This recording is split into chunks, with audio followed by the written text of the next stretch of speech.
And now it's time for the further adventures of Big Jon and Sparkie. Today's chapter is entitled Sparkie's Mysterious Butterfly.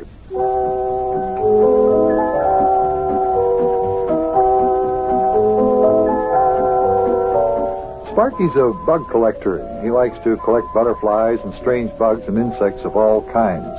While we were visiting on Yuki Butch's farm in the outskirts of Cincinnati, Ohio, he found a butterfly which Mayor Plumfront claims is a very rare butterfly and might be worth a lot of money.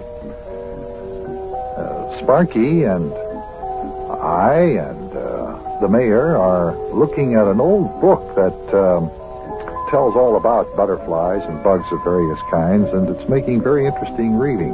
Come and listen. What else does it say about the butterfly like the kind we got in that book, Mayor Plumfront? Well, let's see, lad. It says here the Lepidopterus microphilius monadical parachelsis is one of the rarest forms of butterfly life. Yeah? And it also says they have been found in abundance in Egypt during the time of Cleopatra, and were considered sacred by the ancient Egyptians. Large quantities of them were found mummified in the tombs of many Egyptian kings and queens, and the walls of the tombs were decorated with pictures of the Lepidopterus microphilius monadical parachelsis. That's what it says. Boy, you mean the butterflies like mine were found way back then? Boy. And what else does it say? Well, let's see. After that it says, this type butterfly continued to be found in abundance until the 9th century, when, for some unexplainable reason, they seemed to vanish from the earth. Hey, a mystery. Hey, did you hear that, Big John? Yeah, I'm sitting here listening. All sounds very interesting. Go on, read some more, Mayor. Goes on to say, the strange disappearance mystified scientists until the 20th century, when the butterfly in an equally mysterious manner. How was that, Mayor? It was in 1920 when Lord Carnarvon and Howard Carter discovered the tomb of Egyptian king Tut-Ankh-Amen.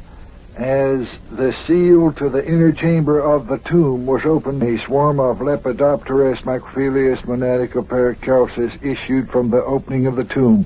It was estimated that a thousand of these midget butterflies were in the swarm, but not more than 50 of them were recovered. The remainder of the swarm vanished just as did their ancestors. Say, this is interesting. Hey, Sparkie, go get that jar with your butterfly in it. Let's compare them with the picture of the one here in the book to make sure that it is the same type of rare species. Huh? Oh, okay, Big John. Look, I got it right here. Right here it is. Oh. See? There's my midget butterfly in it. Well, if you ask me, it looks just like the picture of the one in the book. Well, hand it here. I want to take a good look. Yeah?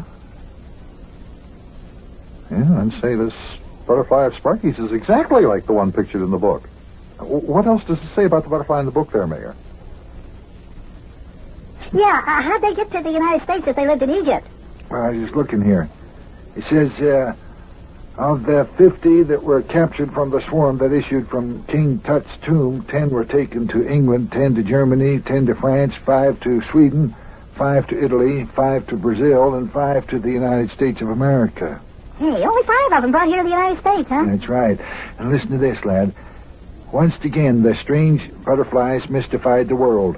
Of the 10 that were taken to England, 8 disappeared from the glass cage in which they were kept. When the box that was taken to Germany was opened, it was discovered to be empty.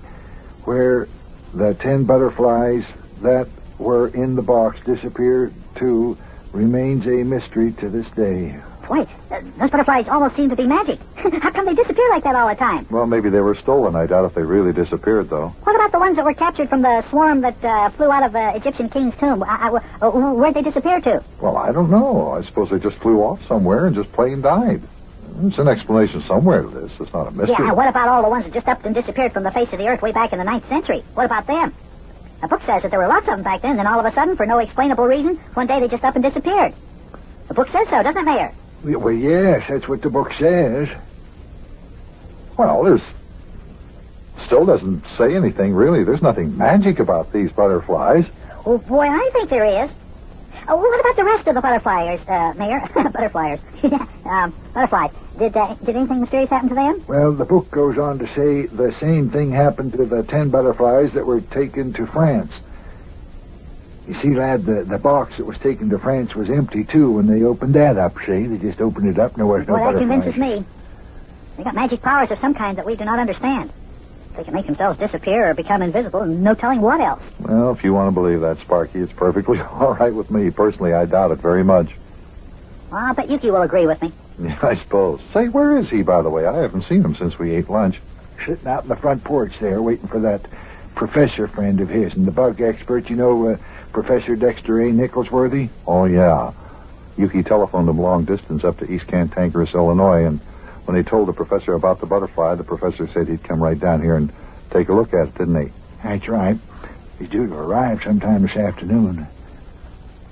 I'll bet the professor will tell you that these butterflies are magic, too. Hey, what else does the book say about them, Mayor? Well, it's got a lot of fine print here, but I'll skip down here where it says about what happened to the ones that were brought over to the United States. Let's see here. 5 to Sweden, 5 to Italy, 5 to Brazil. Oh, here it is.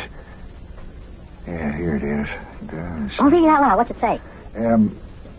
The 5 that were brought to the United States of America were first taken to the Oswego Institute of Bugnology in Oswego, Pennsylvania, where they were studied.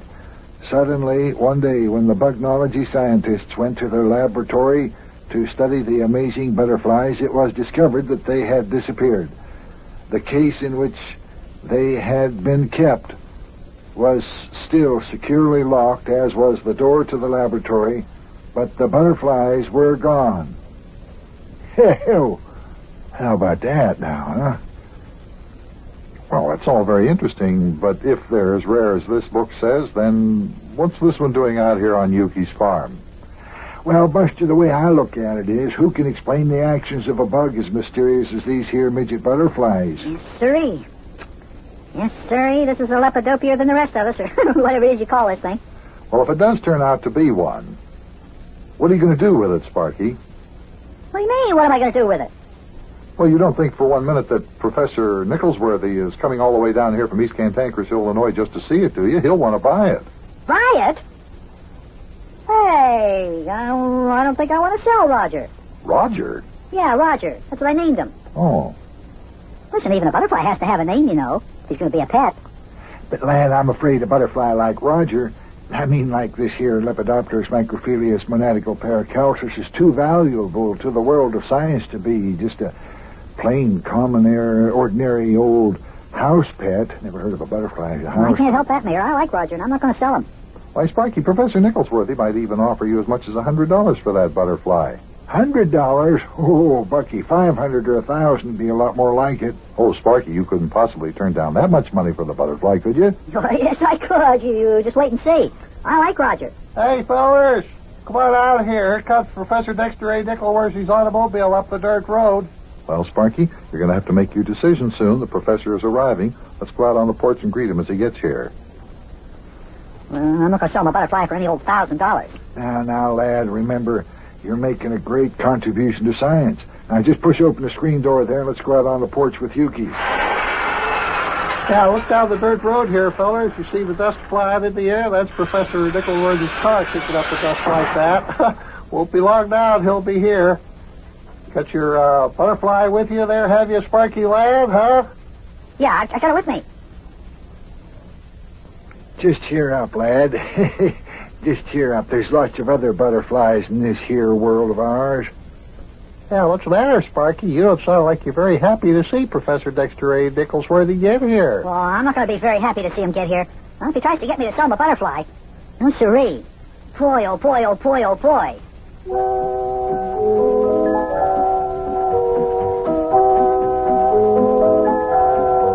Well, this is an unexpected turn of events. Sparky likes the little butterfly, wants to keep him as a pet. He even has given him a name, Roger the butterfly. And the mayor thinks that the professor may offer Sparky as much as $1,000 to buy the butterfly. Sparky says he wouldn't sell it. It's going to be very interesting to see how this works out. Well, we don't have any more time to talk about this now, kids, but tomorrow.